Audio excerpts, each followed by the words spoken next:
할렐루야. 우리 하나님 앞에 마가복음 산책으로 은혜를 나누겠습니다. 마가복음 오늘 본문은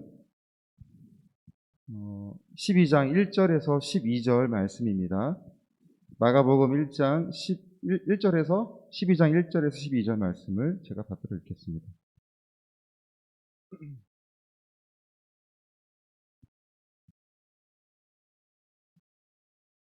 12장 1절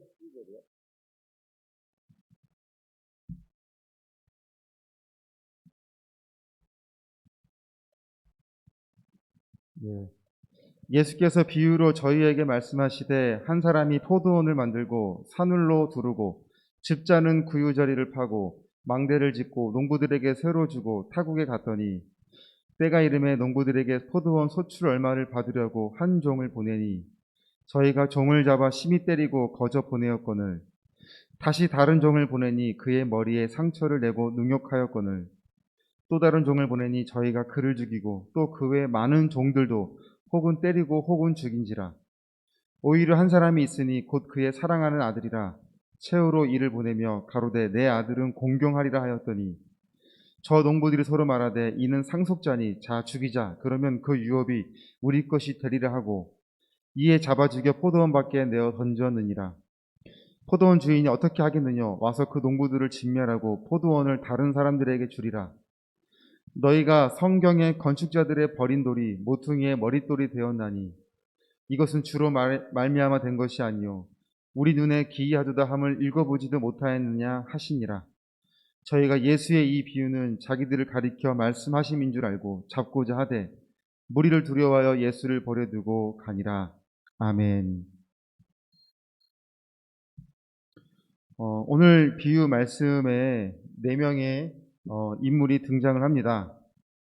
집주인, 농부, 종, 아들입니다. 이들이 상징하는 것은 집주인은 하나님을 말씀하시고 농부는 종교 지도자들, 믿음의 사람들을 이야기합니다. 종은 선지자를 얘기하고 아들은 예수님을 상징하고 있는 것입니다. 그렇다면 농부들의 죄는 무엇이 되겠습니까? 크게 우리가 2가지를 생각해 볼 수 있는데 첫째는 종들의 메시지를 거부했습니다. 둘째는 그의 아들을 무시했습니다. 집주인이 수확할 때가 되어 종들을 보냈습니다. 종들의 역할은 집주인의 메시지를 농부들에게 알리는 것이었습니다. 집주인의 메시지는 농부들에게는 어떠한 권위는 없다. 어떠한 특권도 없다. 다만 농부들에게는 오직 사명만 있을 뿐이다. 이 메시지를 전하는 것에 의미가 있었습니다. 그런데 농부들은 종들이 전하는 메시지를 무시했습니다. 오늘 본문 6절을 보면 이제 한 사람이 남았으니 곧 그가 사랑하는 아들이라 최후로 이를 보내며 이르되 내 아들은 존대하리라 하였더니 라고 하였습니다. 그러나 농부들은 아들의 권위마저도 빼앗아 버렸습니다. 제가 가만히 생각해 봤어요. 지금 우리에게는 선지자는 없어요. 그럼에도 하나님은 여전히 우리에게 메시지를 보내고 계실 텐데 우리는 어떤 것을 보고도 무시하고 있을까라는 것이었습니다. 구약의 선지자들은 없으니 지금도 하나님 우리에게 메시지를 보내신다면 우리는 도대체 무엇을 보고도 그 메시지를 무시하고 있겠는가라는 거였죠. 그래서 제가 가만히 생각하다가 몇 가지를 잠깐 나눠보고자 하는데 첫 번째 우리는 말씀을 보고 있어요.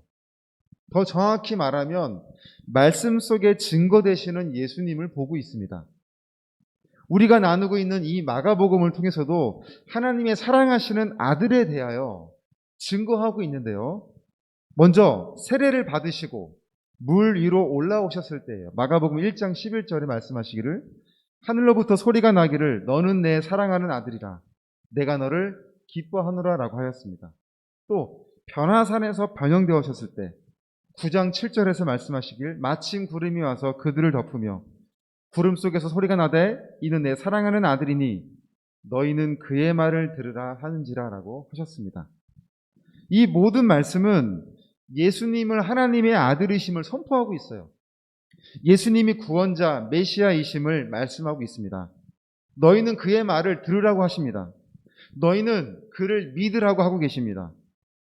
지금이라도 돌이켜 깨닫고 예수님께로 돌아오면 용서하시고 받아주시겠다는 약속의 말씀을 오늘도 우리에게 말씀을 통하여 하나님이 메시지를 전해주고 계시는 거예요. 사랑하는 여러분, 예수님을 믿으시길 바랍니다.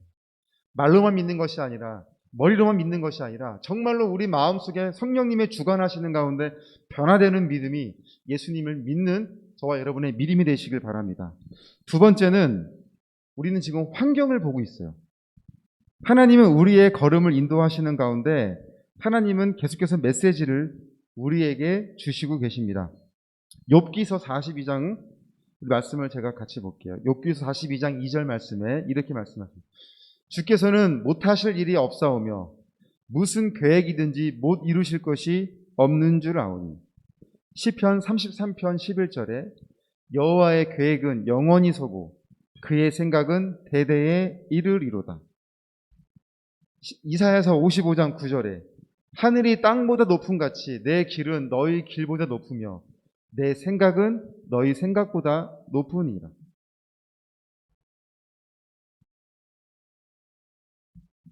따라서 오늘날 경험되어지는 모든 것의 상황들을 하나님의 계획과 뜻 안에서 판단할 수 있는 지혜가 있어야 돼요. 상황은 하나님이 주시는 메시지입니다. 하나님이 메시지를 보내심은 결국 우리에게 기대하시는 바가 있다는 의미예요. 그렇다면 하나님은 우리에게 기대하시는 것은 무엇이 있을까요? 오늘 말씀은, 오늘 이 포도원의 비유 말씀은 이사야서 5장 1절에서 7절의 말씀을 인용한 것입니다. 그래서 이사야서를 통해서 이 마지막 때에 하나님이 기대하시는 것을 한번 살펴보도록 하겠습니다. 기대하심은 결국 결과를 보시길 원하는 것이잖아요. 결과를 기대하신다는 것. 근데 하나님이 아무것도 안 하시고 그냥 결과를 우리에게 기대하신 게 아니라는 거예요. 하나님은 일을 하셨어요. 일을 하셨기 때문에 그 하신 것에 대해서 정당하게 당당하게 하나님 우리에게 마땅한 결과를 기다리고 계신다는 거예요.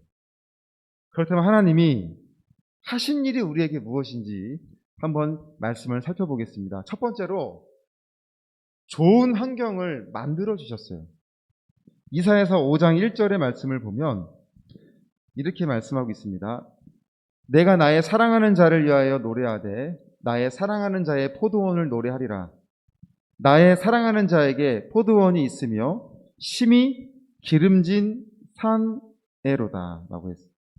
그러니까 하나님은 먼저 기름진 땅을 만드신 거예요. 그다음에 두 번째 하신 일이 뭐냐면 좋은 토양을 만드셨습니다. 이사야서 5장 2절을 계속 보면 땅을 파서 돌을 제하고 극상품 포도나무를 심었었도다라고 이야기를 하시는 거예요. 땅을 파서 돌을 골랐다는 거예요. 그래야 좋은 토양이 나오니까. 하나님이 그렇게 일을 하셨습니다. 그 다음에 세 번째로 하신 일이 뭐냐면 극상품의 포도나무를 심으셨어요. 이사야서 5장 2절 말씀에 땅을 파서 돌을 제하고 극상품 포도나무를 심으셨도다라고 말씀하셨어요. 좋은 최고의 극상품의 포도나무를 땅에 심으셨다는 거죠. 그 다음에 네 번째로 하신 일은 그 중에 망대를 세웠고라고요. 망대는 야생 동물이나 누군가가 열매를 훔쳐가지 못하도록 감시할 수 있는 초소를 만드셨다는 거예요. 오늘 본문 12장 1절의 말씀을 보아도 산 울타리로 두르고 집 짜는 틀을 만들고 망대를 지어서라고 말씀을 하시죠. 그러니까 하나님의 이 하신 일을 통해서 우리가 볼 때 하나님은 최고의 포도원을 만드신 거예요. 완벽한 시스템을 갖추신 거예요. 하나님이 이토록 완벽하게 일을 하신 거예요. 그리고 나서 마땅한 결과를 기다리신 것입니다. 이사야서 5장 2절을 계속 보면 좋은 포도 맺기를 바랬더니라고 하셔요. 좋은 포도를 맺기를 바랬더니 들포도를 맺혔도다라고 이사야서 5장 2절에 말씀하고 있는 거예요. 한번 생각해 보세요.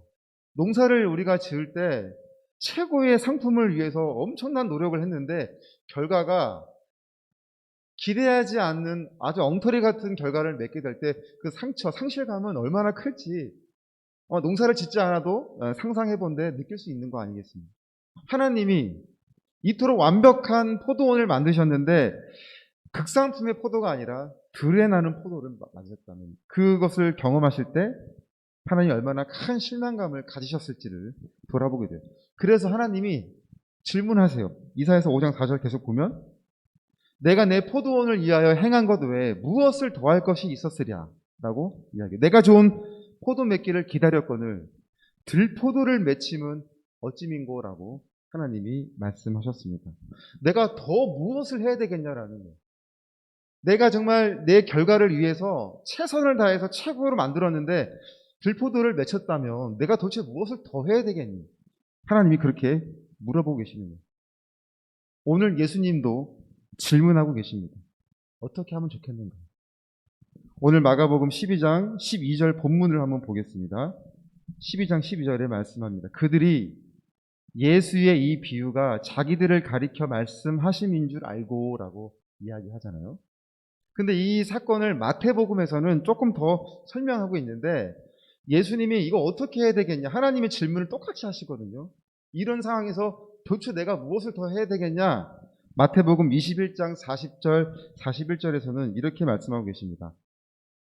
그러면 포도원 주인이 올 때 이 농부들을 어떻게 하겠느냐? 예수님이 물어보셨어요. 그러자 41절에서 그들이 말하되 이 약한 자들을 진멸하고 포도원은 제때의 열매를 바칠 만한 다른 농부들에게 새로 줄지니이다 라고 대답을 했다는 거죠. 예수님의 질문에 대답을 누가 했냐면 그 본인들이 했다는 거예요. 자신들도 생각해도 그건 잘못된 것이라고 알고 있다는 거예요. 자신들이 누려온 수많은 특권들을 뺏으라고 얘기를 하잖아요. 예수님이 뺏으시겠다고 한 것도 아니고 본인들이 뺏어가지고 열매를 맺힐 만한 사람들에게 넘겨주는 것이 마땅하다라고 이야기를 하고 있다는 것입니다. 사랑하는 동역자 여러분, 돌아보건대 지금까지 우리가 하나님께 받은 은혜가 참으로 많고 크다는 것을 우리는 정말 양심적으로 고백할 수밖에 없어요. 받은 것이 얼마나 많은데, 누릴 수 있는 것이 얼마나 많았는데 여전히 우리가 부족하다고 말할 수 있겠습니까? 교회가 변질되고 우리의 영적으로 타락하는 이유는 부족해서가 아니에요. 부유해서입니다. 신명기 31장 20절 말씀을 한 번 더 살펴보겠습니다. 내가 그들의 조상들에게 맹세한 바 젖과 꿀이 흐르는 땅으로 그들을 인도하여 드린 후에 그들이 먹어 배부르고 살찌면 돌이켜 다른 신들을 섬기며 나를 멸시하여 내 언약을 어기드니라고 하셨어요. 하나님도 이스라엘 민족들이 앞으로 행할 일을 아셨다는 거예요. 부족해서 그들이 죄를 짓는다는 게 아니에요. 배부르고 살찌고 부족함이 없다고 느끼는 그 순간부터 하나님을 향한 시선이 빼앗겨 다른 곳으로 시선을 돌리게 돼요. 결국은 하나님의 언약을 파기하여 하나님이 예정하신 심판의 진노를 피할 수 없다고 말씀하고 있는 것입니다. 어떤지 못 어떤지 결과는 하나님이 책임져 주시는 것이고 우리는 오로지 최선을 다할 뿐입니다. 여러분의 삶 가운데서도 그렇고 우리 안원선의 사역을 위해서도 그렇고 아쉽게도 우리 아카펠라 팀 12명이 다 모일 수 없다 하더라도 4개의 조로 비록 연습을 한다 할지라도 우리는 최선을 다할 뿐이에요. 결과는 하나님이 책임져 주시는 것입니다. 오늘도 여전히 우리의 기도 제목 가운데 정말 부족해서 달라는 기도가 많은지 이 주신 것을 하나님 어떻게 내가 사용해야 되겠습니까? 라고 그렇게 간절하게 기도하는 것이 많은지 냉정하게 우리 자신을 살펴 돌이켜 오늘 많은 특권을 누렸음에도 불구하고 그 특권이 은혜인지도 몰랐던 당시의 그 농부들, 종교 지도자들, 오늘날 신앙의 많은 성도들 그러한 모습으로 결국은 본인 스스로도 죄를 판단하는 그런 안타까운 자리에 있는 것이 아닌 하나님이 기대하시는 바 극상품의 포도나무를 우리가 맺히도록 노력하는 거기에 우리의 목표가 되는 그런 믿음으로 이 한 주를 시작하는 은혜가 있기를 바랍니다. 아멘. 기도 우리 오늘은 월요일날 합심 기도인데 잠깐 우리 두 가지 기도 제목을 나누겠습니다. 첫 번째로 전쟁과 죽음으로 고통받는 나라가 있죠. 우리도 계속 기사를 통해서 보게 되지만 아프가니스탄, 세계 연약한 나라들을 통해서 너무나 많은 사람들이 고통과 두려움을 경험하고 있습니다. 가장 중요한 것은 그 나라에 하나님의 주권이 통치되도록 하나님이 다스려 주시는 나라가 되도록 여전히 그 지하교회에서 정말 기도하는 사람들이 많다고 하죠. 어느 댓글을 잠깐 보니까 그 지하 동굴에서 기도한대요. 왜냐하면 한국 교회가 무너지면 본인들이 그렇게 소망을 갖던 믿음도 약해질까봐 오히려 지하교회에서 우리 한국 교회를 위해서 기도하는 사람들이 많다는 거예요. 기가 막히지 않습니까? 그만큼 하나님의 주권이 통치되도록 소중하고 귀한 생명들이 보호될 수 있도록 또 그 정말 목숨을 걸고 선교하시는 선교사님들의 사역을 하나님 지켜주시옵소서. 우리 이 시간 같이 합심하여 기도하시겠습니다. 사랑의 하나님 감사합니다. 오늘 되어지는 모든 가정 가운데 정말 하나님이 기대하시는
우리 두 번째 선교의 사역을 위해서 기도해 주시길 원합니다. 우리 안호선의 사역을 위해서 기도해 주실 때 하나님 코로나 상황 가운데서도 위축되지 않고 담대히 감당하며 나아갈 수 있도록 하나님 도와주시옵소서. 봉사 현장의 연계도 하나님 인도해 주실 줄 믿습니다. 우리가 준비된 만큼 하나님이 쓰실 줄로 믿습니다. 우리 안양호스피스의 운영의 안정화를 위하여 하나님 함께 해주실 줄 믿습니다. 하반기 진행되는 모든 계획들에 하나님 부어주시는 은혜가 넘쳐질 줄을 믿습니다. 교육과 온라인 바자회와 셀라 아카펠라 등 모든 것을 운영하시는 하나님께 맡기고 나아가오니 이 안양 호스피스를 기억하여 주시옵소서. 우리 같이 기도해 주시겠습니다. 하나님 감사합니다.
사랑하는 하나님 감사합니다.